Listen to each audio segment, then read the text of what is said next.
of 5 areas that make up the kingdom. We started with the individual, that's a person, then family, then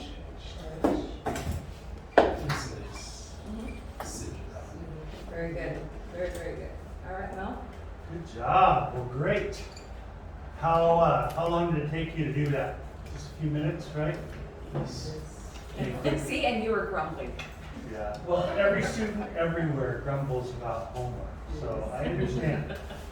But we want to make it relevant for you, and I hope that even as you leave this, even without your notes, you'll be thinking about those kinds of things. So that's why we chose those questions to help you to think about those. So when we shut down yesterday, we were talking about emergency food preparedness, right? Yes. We talked about some things that might be important for you and your family. We talked about strategies about rotation, right? What was the acronym we used? Do you remember? It was almost like football.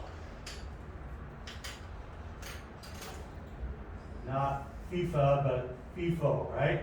First in, first out. So what you bought the longest time ago is the thing that you're going to use the next time you have an opportunity. Okay? First in, first out. So FIFO will help you not have spoiled, damaged goods. Okay? We also talked about strategies of how to get this started, right? Going for the 2-for-1 special or the buy 2 get 50 rand off kind of special, and just slowly building up as God gives you resources and as you have opportunity. You can begin to start with yourself and your family and then extend it on. I want to talk a little bit about, and then we talked about where to store it. You know, you can start with your pantry and then move it to a wardrobe or spare bedroom, those kinds of things. I want to talk about how to protect your food supplies from spoilage, because again, it's so tragic to think that you would take good hard-earned money and then have the things spoil before you can actually use them. But food is a product that can spoil if we're not careful. So it's very important to store your food in just the right place, in the right containers. Some things to remember so that your food can last months or even years is proper air ventilation. Okay? So making sure that there's air ventilation where you're storing. I know it's tempting to just stick it back in a closet and don't think about it, but if anything were to leak or if a tin were to burst, you may not catch it quick enough. And so proper air ventilation. Just a story from our experience in the last week. The first week we were here, we bought some beautiful lemons. They were about that size. And I was like, whoa, that would be very good in a drink. And so I grabbed them, I bought 4. And then they got stuck in a cupboard. We didn't really pay attention to it. We kept smelling, you've smelled the smell of rotten citrus, right? When an Archie goes bad, it's not a good smell. And so we had Archies on the table, but they looked fine. There was no problem with the Archies on the table. And then Lynette realized what had happened is we got the lemons shoved down in a back cupboard in the pantry and didn't pay attention. One of those lemons was completely gone, completely fraught. So it's a good lesson for all of us to remember that proper air ventilation is vitally important. If you're going to try to store things, you need to have some air ventilation. Make sure that you keep your food out of direct sunlight. So that again is a good reason to have things in a cupboard or a wardrobe, so you can shut the door so there isn't direct sunlight that attacks that.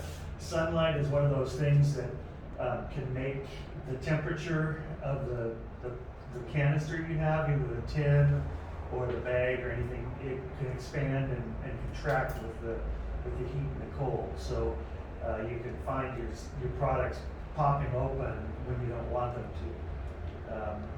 Also can make things, the inside of it can make it rise to high temperatures, right? If you've got the glass in the direct sunlight. There should be no direct sun on your storage of food. So if there is a window nearby, look to see where the sun hits your storage and try to block the sun from getting to your that section of where you keep your food. Controlled temperature. I know that's challenging in this country where you don't necessarily have reliable electricity or it's very expensive, but as much as you can, try to keep your food stores in a place that are not going to have huge temperature fluctuations. Try to keep them indoors, in a cupboard. Those kinds of things are good ideas because temperature up and down can also cause your food to rot prematurely. Also make sure you're paying attention to pests. Hosts love food, love to chomp on the same food that we love. So you don't want them getting into your stores and corrupting your food, okay? So make sure that you're watching for pests and rodents, cockroaches, those kinds of things. I mean, they will just definitely ruin what you've tried to put away. And again, you don't necessarily think about this when you're buying fresh stuff, each week at the market and stuff. It's really usually not so much of a problem, but you think about it, if you're gonna have a storage for 3-6 weeks, something like that, it becomes a challenge, so be aware of that. You can place some traps in corners where you think pests might enter. Make sure that it's as pest-free and rodent-free as possible. So we talked about first in, first out. It sounds like you know what that means. You want to be aware that you're rotating your stock. So what to do next? Once you have gathered enough for yourself and your family, we want to encourage you to have the members of your congregation get involved in this as well. And it's not necessarily that you have to wait till you're ready.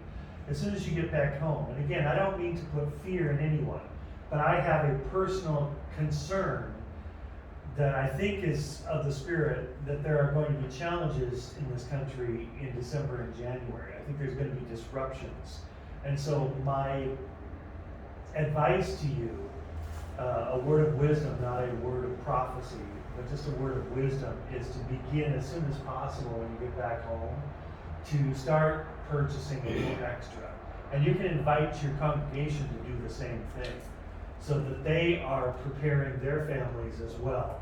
And so by the time January rolls around, you'll have at least some extra stores to share with yourselves, with your families, one another. You can encourage members of the congregation that can then start gathering food for the church family, okay?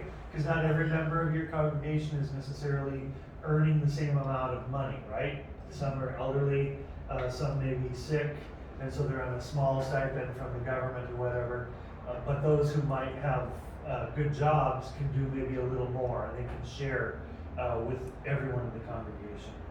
So once you've got yourself and your family sorted out and your church sorted out, then my encouragement is to let it be known that your church is willing to help the community, okay? Obviously, in a perfect world, you'd just be able to say, come, let's feed you, come and let's make sure that you have all that you need.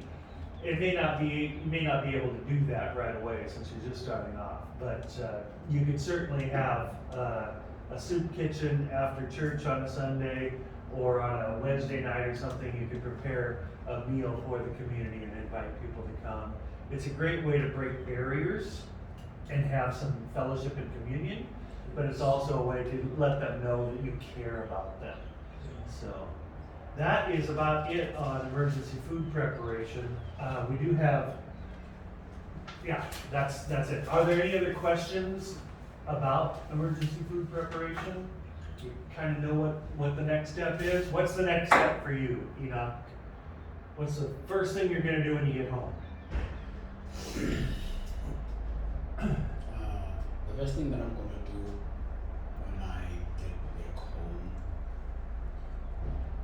I start going around, going from shop to shop, comparing prices, and also look for the specials in the shops so that I can buy the food that I think will last for long. Preparing for what you have said.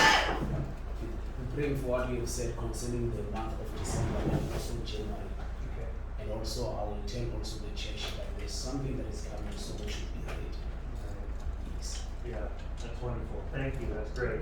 Again, I would always use it in a general term, that it's always wise to be prepared. I think if we start talking about dates and, something's gonna happen in December or January, and then if it doesn't, then we can discourage people. And I'm not trying to play games here. I'm not trying to say, with one side of my mouth that something bad, I feel like something bad could be happening, and then on the other side say, well, don't say that. I'm just saying that emergency food preparedness is always a good idea, because there's always gonna be something, whether it's, like we said yesterday, a weather event, or, the road gets shut down and trucks can't get through or whatever. There's always gonna be something that hinders you from having the stuff that you need when you need it, unless you've prepared. So, but very good, I like it. Anyone else? What's the first thing you're gonna do when you get back home from this place as regards to emergency food preparedness?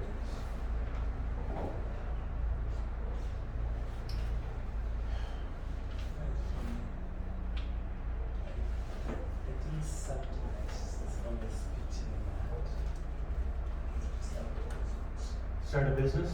Okay. What are you thinking? Okay.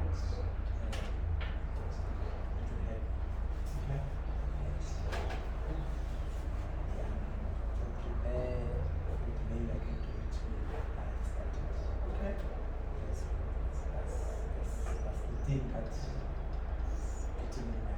Good. Well, that's wonderful. I'm excited about hearing people who want to start businesses. That's a great way to expand the kingdom, like we talked about yesterday, right? Obviously, your primary responsibility, I think, if you're in this program, is you want to plant your church and make sure that that's strong. But part of that is providing livelihood, and if you're doing a business that meets the needs of the community, that's part of extending the kingdom. So I like it. All right, well, we have Pastor Rod with us here today. Feeling a little under the weather, is that right?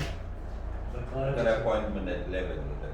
All right, well, hopefully you'll feel better. But one of the things that he encouraged us to do with you students is to talk a little bit about how to handle finances of the church. Has anyone ever had a problem with those kinds of things, or have you ever wondered how to manage the finances of the church? Maybe you just wish there were finances in the church. What do you think? Is that an issue or not?